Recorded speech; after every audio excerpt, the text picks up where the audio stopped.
नमस्कार. निसर्गातील प्रत्येक घटकाकडून आपण काही ना काही शिकतच असतो.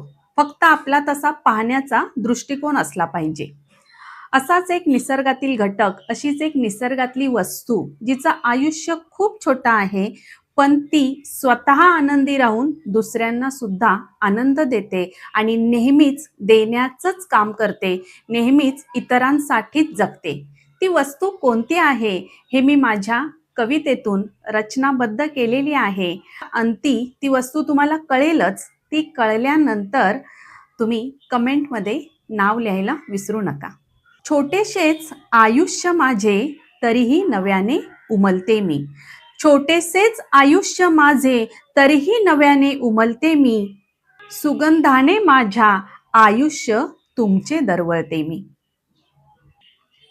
कधी प्रेतावर कधी देवावर, कधी प्रेतावर कधी देवावर अर्पण मी होते, तर कधी सौभाग्यवतीच्या केसात विराजमान मी होते.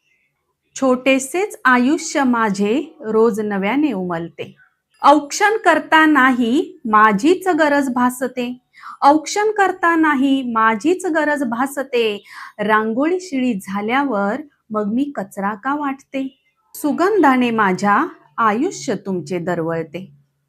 चिखलात राहून सुद्धा तुम्हाला आनंदच देते. चिखलात राहून सुद्धा तुम्हाला आनंदच देते. मग काट्यांसोबत गुलाब तोडताना तुमचे मन का घाबरते. रंग वेगळे गंध वेगळे तरी एथलीच सर्व फुले.